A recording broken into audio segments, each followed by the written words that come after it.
We're trying to get over it because we know that life goes on. That's why I tell people, I said, I'm not dead, so I must keep moving. But you have to be real in what's really going on. And what's really going on is we're not healed yet. I was raised up in Biloxi, Mississippi. I was a cosmetologist for 21 years. I did hair.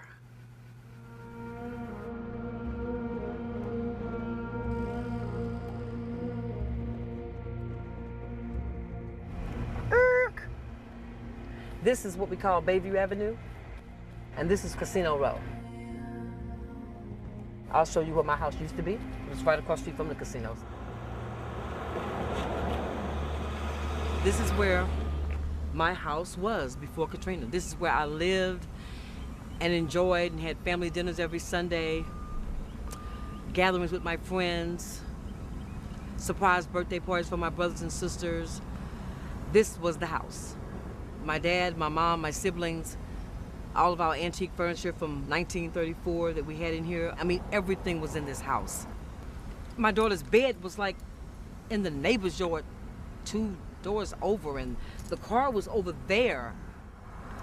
So I try to walk in this house, and I'm literally in the mud because I'm just trying to just retrieve whatever I can get. It took like 16 hours to wash the pictures, and we had silhouettes of pictures. So we just said, we'll keep them, because at least we knew we did exist, you know?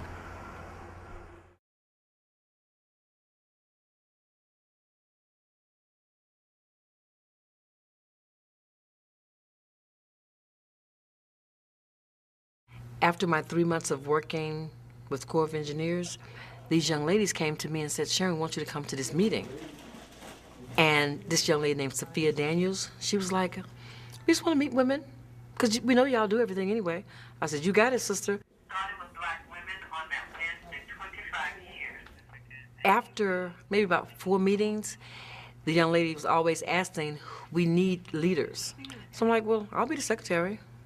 I'll take notes, I'll go to meetings, I'll make sure that our community is valid, that our voices will be heard. And from that on, I was like the unofficial ED, but I didn't know it. I mean, a lot of people want to ride. I know.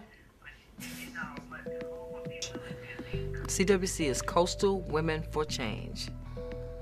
Our first thing we did was have a meeting with the mayor, and we were given voter rights. And we had all these women on these committees. So that way we'll know firsthand what's going on. In terms of planning for the budget over the summer. What I do on a daily basis is outreach. We go to young people and ask them what they need, and they're like, could we just get a library? And childcare, women were like, strains are keeping my children.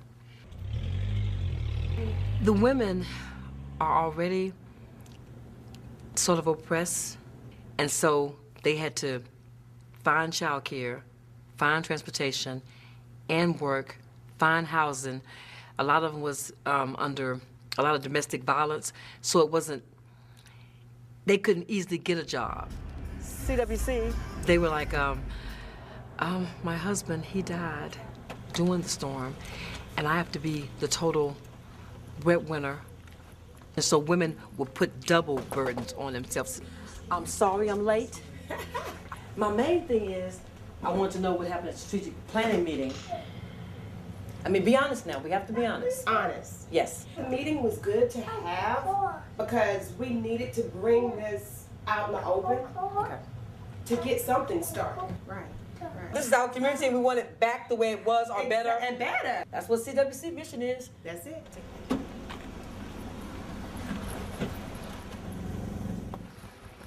The reason why I came over today was to really emphasize how much we need these child care providers. Okay.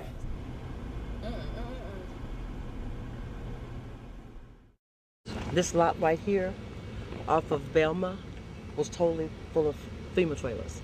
And maybe 2.5 months ago, FEMA said, no, get out now. This is Loaves and Fishes, where the homeless people eat on a daily basis.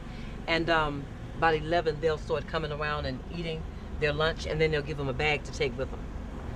You know, and it's more so homeless since Katrina because of the lack of affordability and jobs and transportation and all the above. Now, across the street is where we were raised. This was the Kitty Cat restaurant. Now, my goal is for it to get better and have mom and pop's businesses on this street and have historical landmarks on the street. That's the vision.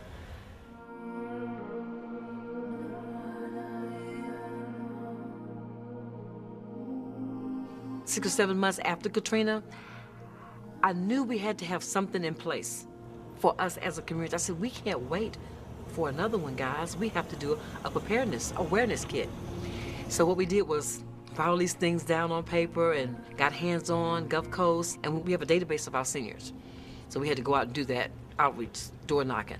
And so now they have to have their driver's license, their birth certificate, their insurance paperwork, their insurance on their home, flashlight, food, sheets, water, prepaid phone. All these things should be in this plastic container at your front door. When it's time to go, you don't have any questions. Let me figure out, it should be already at that door. I was reading all the material about climate warming and how it's going to affect us. We're going to have to do our own planning and conserving water. It's going to be another way of living, really.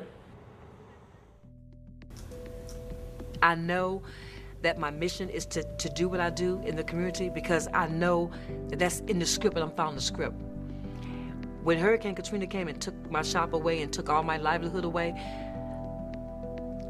it was like God had this already planned for me to do. It wasn't like a choice. CWC, may I help you? Cosmetologist to activist. It's amazing.